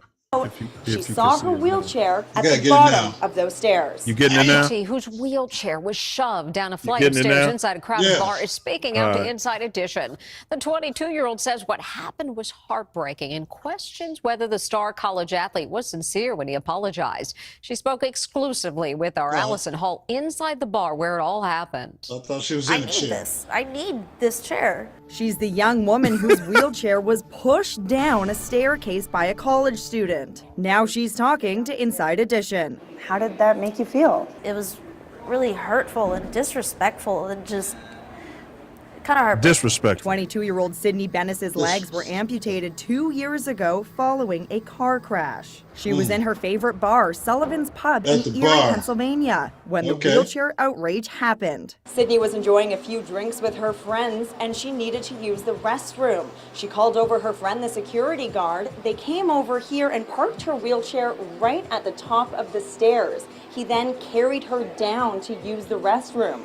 When it's not a handicap-friendly place. She saw her wheelchair at the bottom of those stairs. All that kept going through my mind was, God, I hope this was an accident. I really hope somebody just accidentally bumped it down the stairs somehow. Turns out the guy who flipped the chair down the stairs is the son of former hockey star Danny Briere, who was recently named interim general manager of the Philadelphia Flyers. Carson Briere and his friend were kicked out after security reviewed the now infamous surveillance footage. Carson was told to come and apologize to me before they kicked him out, and the apology was quite insincere. Okay, that's where I'm gonna stop it at, because that's pretty much it, and that's fair use. So he's the son of NHL executive and former player. Yeah. I mean, you saw the kid. It's right there on camera. Yeah. My question is, where's 12? They took the time on John Morant to say, hey, we need to see if he was drunk. I mean, this is destruction of private property. This is a crime. Yeah. He hasn't been investigated for a crime. What's your take on this there, fella? Well, technically it's a hate crime because she fits in one of the categories of being disabled. And he pushed the wheelchair down the stairs. They'll definitely not say that. But yeah, it is a crime, destruction of property. Yes. Hate crime because she's disabled. And the police should have been called. Nowhere in this video, hold your thought, did they suggest the police are looking into it and criminal charges have been filed. But go ahead. Absolutely not. He's going to apologize in public, buy her a new wheelchair, and it'll be all over. But he hasn't been kicked off the college isn't looking into it and suspending him from the hockey team or anything like that. No interest. His dad is not being dragged. The NHL is not involved and things like that. Drop dead gorgeous boys will be boys. He's a hockey player. This is what they do. Yeah, just real quick, just so you guys can get a picture of him. There he is there. Drop dead gorgeous. No, drop dead gorgeous. Mercyhurst University. Yeah, we didn't want to spend a lot of time on this, but your take was similar to mine. I just think if this was Pookie or Ray Ray and his dad was Ray Ray or Pookie and was, running, this would be all over ESPN and they'd somehow have to put this kid on an apology tour. Absolutely. He'd have to check himself into an insane asylum, get himself some help. And figure out what's going on with the family. We're going to investigate the family, all the siblings, and the father. Yeah, the father should. Yeah. He's got a bad team around him that will let him do something like that. And there was 2 kids in there pushing that thing down there. Yeah, and didn't say anything about the other little drop dead gorgeous hockey player that was with him. Yeah, was out at the bar drinking, pushing down the damn wheelchair down the stairs. It's a what is that about? What would make Ace? We've been to college, we've been drinking. What would make you say, "I'm gonna push this handicapped girl's wheelchair down the stairs"? Yeah, there's no way she can get it from down those stairs. Look how steep those damn stairs are. Well, the bathroom was downstairs, so security had carried her downstairs. No need to bring the chair because they're going to carry her back up. Yeah. What would possess you to decide I'm going to push this downstairs? Yes, it's what we do. We can do whatever we want. Drop dead gorgeous. My dad's the interim general manager for the Philadelphia Flyers, so I can do whatever I want. No comment from the dad. You know what I mean? No outrage by the national pundits. No, not at all. No trying to seek any type of sensitivity training or mental training, evaluation. Yeah. For this young man who obviously dislikes handicapped people. If he's going to push a damn wheelchair down the stairs, what the frick? 2 of them. 2 of them. Yeah, the other one, his dad, he's garbage man. So no interest. But it's unbelievable. The standard that we're upheld to versus the pink guys. Yeah, you're exactly right. All right, so I agree with that. We're going to jump to our booger of the week, and then we'll get on topic. We're bringing to you Marcellus Booger Wiley. Oh my gosh, Marcellus Booger Wiley, and this is from the Marcellus Wiley channel. We're not going to play a lot because he'll ding us. Kaepernick. White adoptive mom said he looked like a thug wearing braids to school. So Cap's mom said he looked like a thug wearing braids. Accuses his white adoptive parents of problematic upbringing and perpetuating racism. Oh my, haven't read the book yet. I guess it's coming out, another book or something. 20 years ago. So this is like the beginning of the promo tour, I assume. Let's read through it before we get to it. Colin Kaepernick is accusing his adoptive parents of being problematic during his childhood in a new interview with CBS News. The former NFL football player explains the struggles that he had to face growing up with a white family in his new graphic novel, Change the Game. Told you. I know my parents loved me, but there were still very problematic things that I went through, Kaepernick expressed to CBS News. I think it was important to show that, no, this can happen in your own home and how we move forward collectively while addressing the racism that is being perpetuated. One particular moment that stood out to him was when he was in high school and told his parents he wanted braids just like the former NBA star Allen Iverson. And his mother responded, "He's getting what roles?" I don't even know how to say it. "He's getting what roles?" Kaepernick said after styling his hair that way. His mom told him his hair was, quote unquote, not professional, and he, quote unquote, look like a little thug. Okay. Let's unpack this one. All right, first and foremost, your ungrateful sounding ass. Let me stop. I know his parents, his adoptive parents, are thinking, this motherfucker, he's so ungrateful. Like, you bringing all this hell and all this stuff up now. Like, we didn't do our best then and we didn't talk through that problem then. You're ungrateful, Luma. Your parents didn't even want you. And I took care of you, took you in, and this is how you treat me? All right, I'm going to stop it right there just so we don't get dinged. He went on to say... I'm a monkey? Oh, I can't see that. Yo, you can say that. I don't think there's anything against that. But he went on to say throughout... wait a second. What is going on? So he went on to say that... you know, would it be different if his parents were black and said that? He went on to say how when he was sagging in his early years in Compton, his parents said the same thing. So now, you know, my question is if myself and my wife adopted a white child and the child's 15, they're like, yeah, you know, I want to get a long ponytail or dress up like Eminem. Is it okay for me to say you look like trash? Like, knowing the dynamic, you know, because Marcellus, his assertion is, they say he's smart. He's the first valedictorian of Santa Monica High School, I think, which I don't know. I mean, he's an athlete.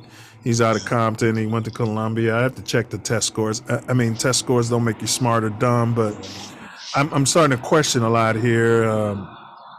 But he went on to say that he doesn't think that there's a difference between, you know, he's saying black parents, like I might say it to a black kid, you out here running around looking like you a thug or something, you know, which, okay. And he's saying, is it racist coming from me? And I'm saying, hell no, it isn't. Yeah. I saw a television series that Colin Kaepernick put out, Colin Kaepernick in black and white. Now, I know this guy had to see it.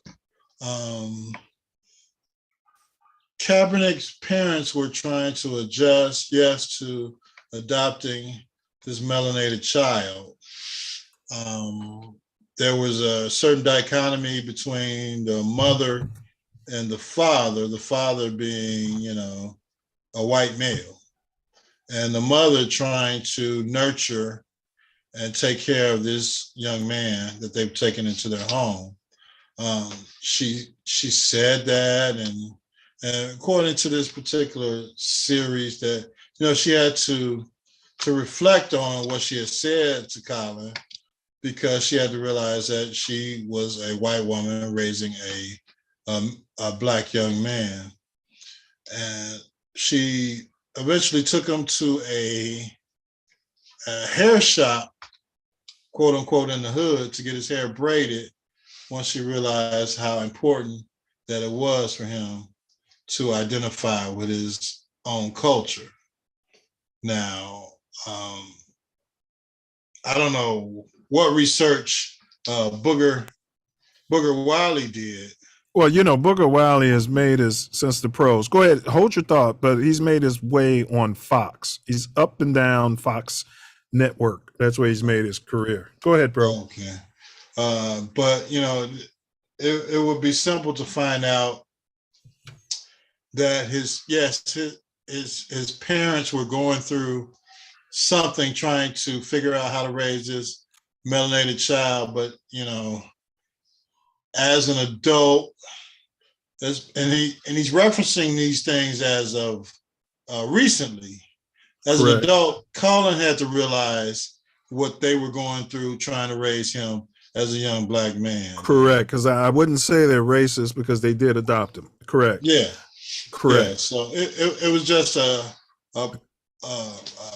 he's process. Talking about, but he was referring, in my opinion, to the subtleness of racist ideologies.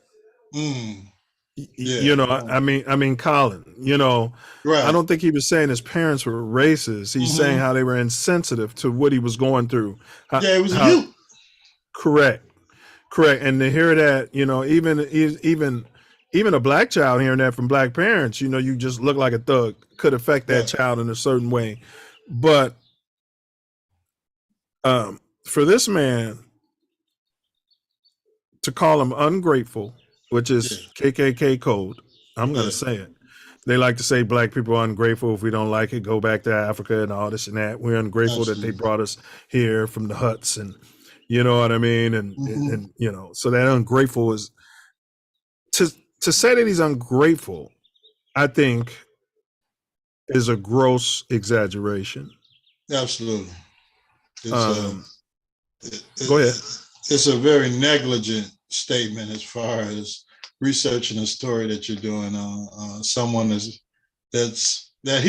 he's told through the media, and it's just negligent on Booger's part and his crew and his staff as far as coming out with this in 2023, stating that, you know, Colin's ungrateful to what his parents have done for him. Right. So even if they were physically abusing him or sexually abusing him, he's supposed to still be grateful. And then to say that his parents didn't want him and all of that, and basically called him an ungrateful bastard. I mean, that's basically, you know, it's. Yeah. Now, Marcellus, go ahead. $100 million lawsuit. Yeah, and so Booger Wiley said, oh, he's probably just promoting the book. You know, after Colin, you know, kneeled, I'd have to catch Booger Wiley's take on the whole kneeling incident. I'm sure I won't be surprised at what he spewed from his mouth. But he was making the false comparison, saying, you know, my black parents would say the same type of things to me. But you have to be, you know what I mean? And to say, even Colin, he even read Colin's, like, I'm just bringing this up because this is happening, you know, in all families. I don't even think Colin was, you know what I'm saying? He was just talking about, Colin was just talking about the overarching subtle ways of racism. That kid with his pants sagging is a thug. That's the same mentality the police have. Yeah. That kid with the cornrows is a thug. Yeah. Yeah. It's like when I first cut my hair and was working on my waves, and I wore a do-rag all the time, but I couldn't wear it outside with my parents because I looked like a thug. You know, and this is back in the 80s.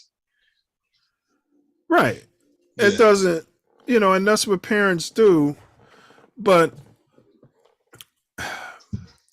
I just, like, it's not okay for me to adopt a white child and say, you're out there looking like trailer trash. Right. Well, you know, it was something that they had to learn as far as the vernacular or the speech that they were given to Colin, because they were pink. They grew up pink. Their neighbors were pink. Their mentality was pink. Yeah. So they had to figure out how to continue to be parents to this young man with a mentality that had nothing to do with his growing up as a young man. So, okay, so let's just say if White Chocolate had a bald head, and my white adoptive son said, "Hey, I want to get a bald head like White Chocolate," and I said, "You're gonna look like a skinhead. Yeah, you're looking like a skinhead." You know what I'm saying? Like, yeah. And it was the way she said it that Colin had, you know what I mean? Now, if you sit them down and you say some people can, you know, and around here, you know, people can look at that as true. Yeah. Correct. And that's all I think he was trying to point out. I think that, you know, for Booger Wiley to go hard on him like that is why I've selected him for Booger of the Week. Yeah. Yeah. I mean, you know, based on that series that I saw, what you're saying is basically the mentality that I think Colin had. Like, this is the way I wanted my hair to represent me, and for you to come back with that particular concept as me being the thug was offensive to me. But and it was hurtful to me. Insensitive. But I had to realize it wasn't racist. It wasn't malicious. It was malicious. It was your just culture. Your culture. And you have to learn my culture, which eventually, as he progressed in life, they did.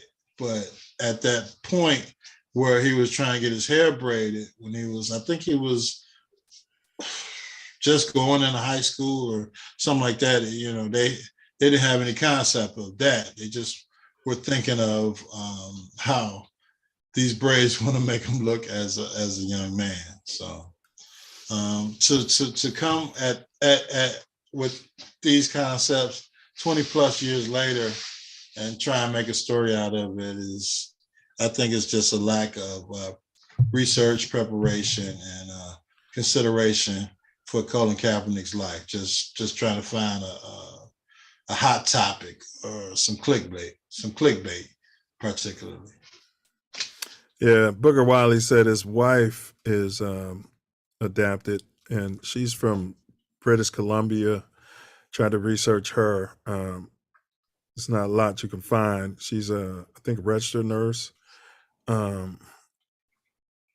So a lot of this, he could be simping here. I'm not 100% sure. But she's not foundationally black. And I'd have to wonder if his parents are. I mean, I know he grew up in Compton, but that name Wiley sounds like he can be from British Columbia or someplace too. Yeah. Educated, got his degree from Columbia. I guess. But to spew this about a guy who kneeled for the movement, I think, why are you attacking this man? Attacking him or his parents or anything about his family makes absolutely zero sense. Because it seems like if you're a Fox boxer, he's Fox all day. Maybe that they put you up to this to bring spew the KKK narrative. Yeah, absolutely, and you're more than willing to do it to keep the checks rolling, which is terrible. And the man's writing a book about his life. What is he not supposed to mention that? Right, that is his life. It's part of his life. And like I said, it was a television series where he showed this information already. So, All right, let's hop on. All right, so you're the Booger Wiley. Let's hop on the Black 14, which is our topic. Actually dug into this a little bit more than I thought I would. So, had me crying. Man, this is crazy what happened, bro. So the 1969, this is before I was born, Wyoming Cowboys football team, led by 8th-year coach Lloyd Eaton. They were members of the WAC and played their home games on campus at War Memorial Stadium. So during that season in mid-October, head coach Eaton dismissed 14 black players from the team for asking to wear black armbands during the upcoming home game against Brigham Young University. Because the previous win over BYU at Provo, the Cougar players, we don't know what's in their heart. Yeah, we know what it is. Had subjected them to racial epithets. A week before the game, the team's black members were reminded of the incident and also informed about the racial policies of the Church of Jesus Christ of Latter-day Saints, which owns and operates BYU, and which at that time excluded black people from their priesthood. So they were reminded of this by Willie Black. He was a leader of Wyoming's Black Student Alliance, and this is during the 60s. And Willie Black challenged them to do something about it. So the day before the game, the players donned black armbands on their civilian clothes and went to Eaton's office. This is where they messed up at. Ask for forgiveness, don't ask for permission. But after I read this, I'll throw it to you after this paragraph. So the day before the game, the players donned black armbands on their civilian clothes and went to Eaton's office to discuss how they might show solidarity with the black student protest. Upon seeing them with the armbands, the coach immediately dismissed them from the team. According to Joe Williams, a team co-captain, before he was suspended from the team, we wanted to see if we can wear black armbands in the game or black socks or black X's on our helmet. And if he had said no, we had already agreed that we would be willing to protest with nothing but our black skins. Any comments on this so far?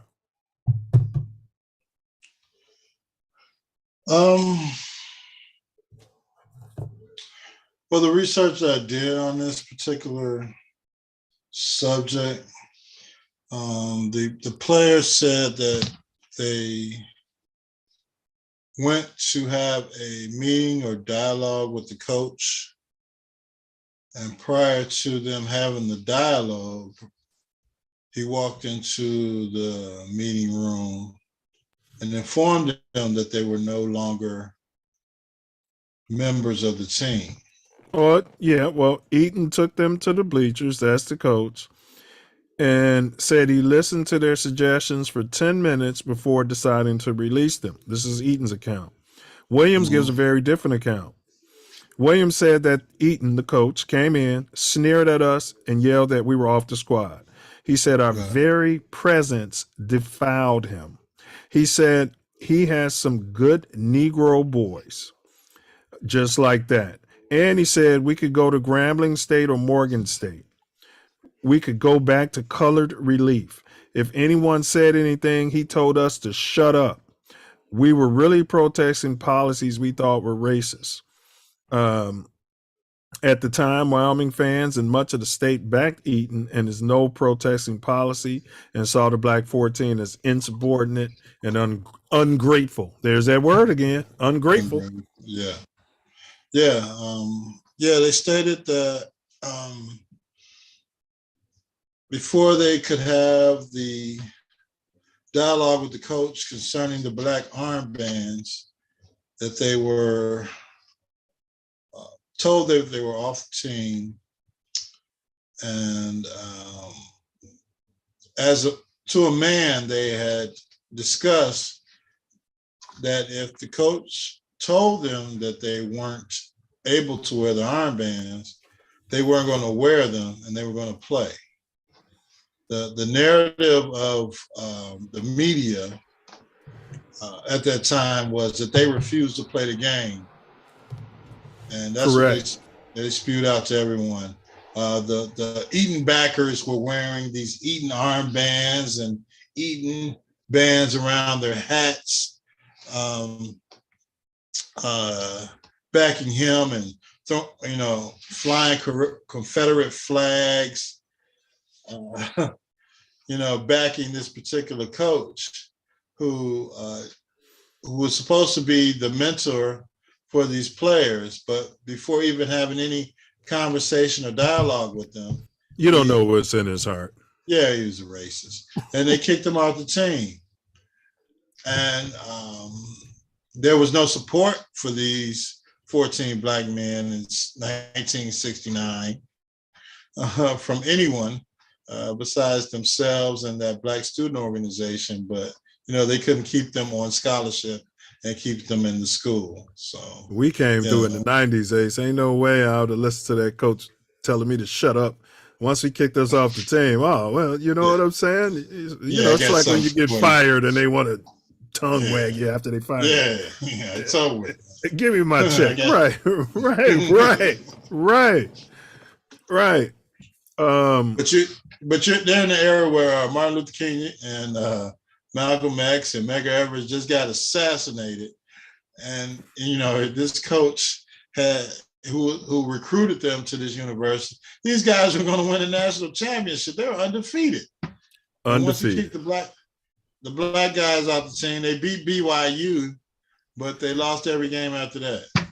So yeah, and then sucked the next season, like 1-9. The coach got fired.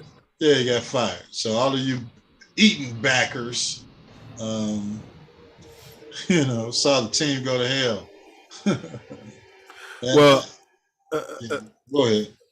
I just want to say their names. Hold that thought, though. They included Earl Lee, John Griffin, Willie Highsaw, Don Meadows, Ivy Moore, Tony Gibson, Jerome Berry, Joe Williams, Mel Hamilton, Jim Isaac, Tony McGee, Ted Williams, Lionel Grimes, and Ron Hill. Big ups to the Black 14. 3 of the underclassmen ended up returning the next season to play. McGee transferred to Bishop College in Dallas and was a third-round selection in the 71 NFL draft and played 14 seasons for 3 NFL teams. This incident spurred a court case, Williams versus Eaton, with the same issue of free speech against the principles of separation of church and state.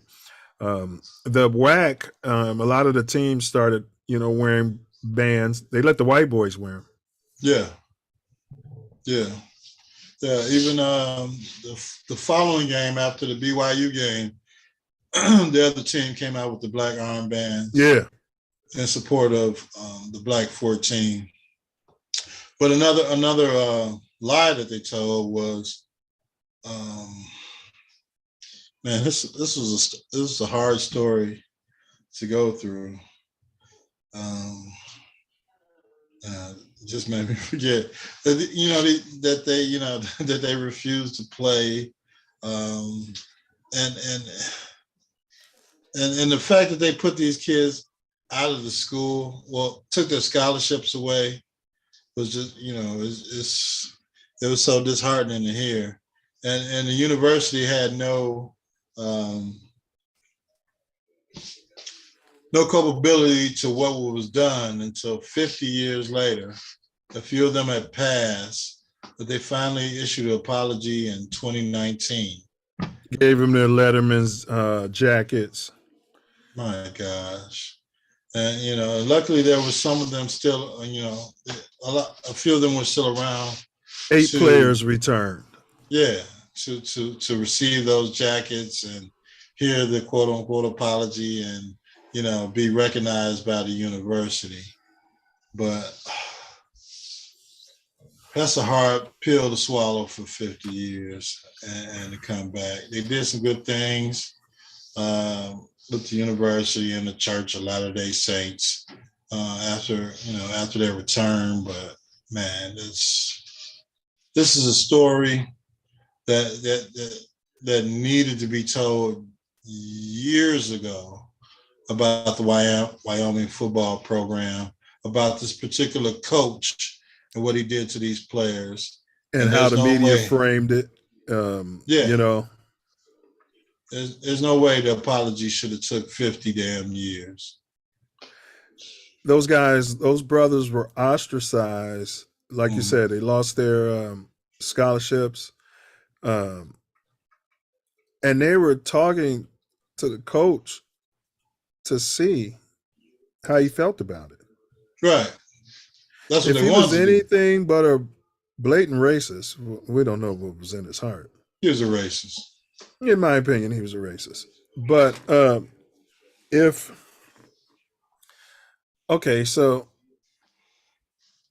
my team sits down, just say if I'm at a black college and 14 white players come in and they say, yeah, well, we played against Grambling last year. They was, calling us all kind of racist names. So we want to wear these white bands. Are you telling me that me as the adult, these kids I'm coaching would say, you guys are defiling me right now? Yeah, not unless you're a racist. Right. Yeah. Kick them off the team. Yeah. It's inhumane. Yeah. And the fact that Brigham Young, that game the year before, turned the sprinklers on to say that they were cleansing the field. Yes, while they were out there. as they were running off. You know, like I said, 50 years to right this wrong is just as bad as the NCAA not recognizing the ladies of Cheney State and the mistake we don't know what's in their hearts that they made of their inaugural NCAA women's Final Four and still haven't fixed. So, yeah, go ahead and give me your final thoughts here, Phil. My final thoughts on Black 14. I was flabbergasted by this particular story, how it was buried under the rug, the dirt, the field, or whatever area you want to call it, buried under the media since 1969, about what happened at the University of Wyoming with these 14 young Black men that were lied upon and said that they didn't want to play. They refused to play in a game against Brigham Young University when they were just kicked off the team for trying to have dialogue with the coach that went into their homes or recruited them and brought them to this university and probably lied to their parents and told them that, they wanted to make them into better men and take care of them. It was heart-wrenching for me to see these men go back in their 60s and early 70s to this university and talk to students and the athletes that are currently there. This was the year of 2019, and hear that these young athletes telling them that they love them, they're sorry for what happened to them in '69, and how long it took for them to be recognized by the University of Wyoming, and for Wyoming to put up the plaque that stated that the Black 14, that they were sorry about what took place for them for standing up for their rights as young Black men.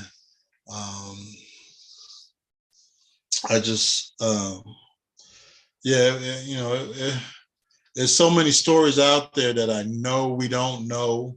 And I guess we got to research every week and try and find about the plight of these athletes between, even from Jackie Robinson's time up to, the 60s, 70s, 80s, even now, the Jackie Robinson team of 2014. Well, LeBron James is the only athlete that speaks out for social issues ever. But go ahead.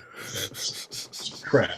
But anyway, that we have to find and research, and there needs to be justice, apologies, whatever needs to take place to make these athletes or men or ladies whole before they make that transition to the next plane. So I'm glad that you were able to find the story.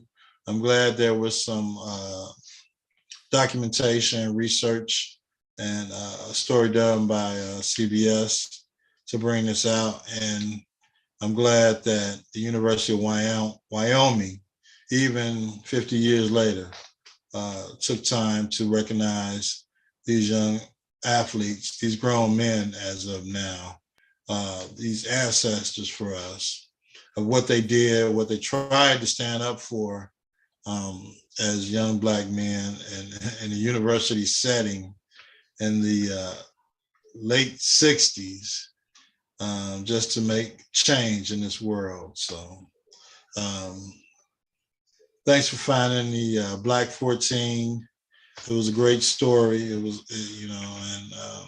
and they're still doing other things to help their communities by, feeding programs, or, so maybe they would have been Black Panther members, but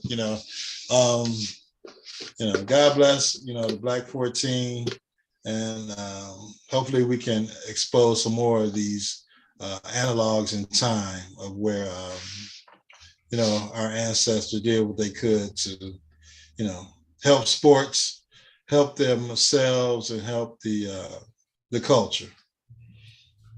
That's my final take.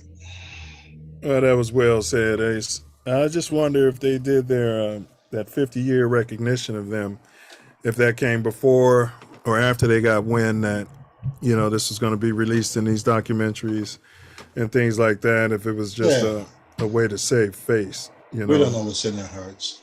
Yeah, exactly. To your point about making these guys whole, this should have come with some financial compensation, in my opinion, some reparations. Absolutely. Also, I don't believe all the guys chose to come back. I don't know if it was the fact that the other 6 had passed away. Maybe some of them just gave them the big, what I mean? I think a couple of them did pass. Yeah. So I'm just not too sure of that. So yeah, big ups to, to the Black 14, for standing for human rights, their dignity, and justice. Any message to children, I would say, oftentimes it's better to ask for forgiveness than it is to ask for permission. This would be a perfect example of that. For some reason, they probably didn't know their coach they didn't know their coach had that in his heart, man. Yeah, they didn't. That's what they said. And then he lied about the account. So,